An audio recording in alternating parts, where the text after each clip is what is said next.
நம்ம எங்கேயாவது வெளியே போகும்போது கார்லாம் புக் பண்ணி நம்ம போகிறோம், ஏதாவது டாக்ஸி பிடிச்சி போகிறோம் அப்படின்னா நம்மளுக்குள்ள ஒரு பயம் இருந்துகிட்டே இருக்கும்.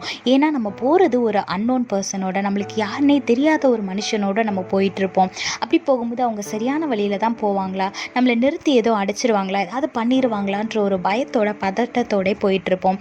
ஆனால் இது நீங்கள் பஸ்ஸில் போகிறீங்க அப்படின்னா நீங்கள் அந்த டிரைவர் ஒழுங்காக வண்டி ஓட்டுவாரா எதுவுமே நீங்கள் யோசிக்கவே மாட்டீங்க.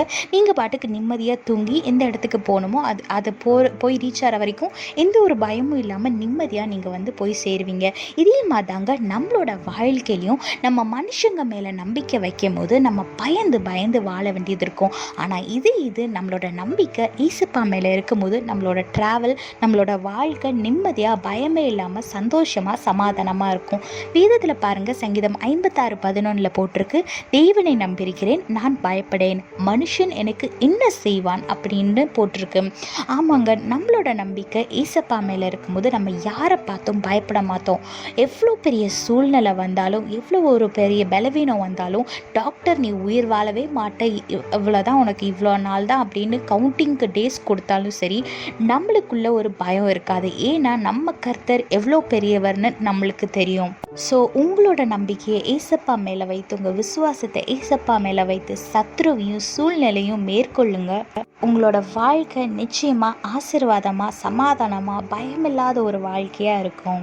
கர்த்தரை நோக்கி பாருங்க, அவர் மேலே நம்பிக்கை வைங்க, ஆசீர்வாதமான வாழ்க்கையை வாழுங்க. கர்த்தர் உங்களோட கூட இருந்து உங்களை ஆசீர்வதித்து பாதுகாத்து வழி நடத்துவாராக. ஆமென். When you're taking a taxi, you will always have a fear inside your heart because you don't know about the person who's driving the vehicle. You will be very conscious and you will be checking, are we going in the right direction? Will he do something to us? Will we reach our destination safely? All these questions will be wandering in your mind. But in the other hand, if you're traveling to a place in bus, you will not fear anything and sleep peacefully until you reach the destination.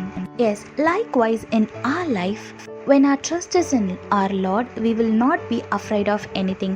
But when we trust in the man, we will always have a fear in our heart. Look what the Bible says in Psalm 56:1. In God I have put my trust. I will not be afraid. What can man do to me? Yes, when your trust is in our Lord, you will not be afraid of anything, any situation or any man who's standing against you, because you know the power of our God. So always put your trust in him to live a fear-free life. Keep your trust in him and live a peaceful life. God bless you all. Have a blessed day. Amen.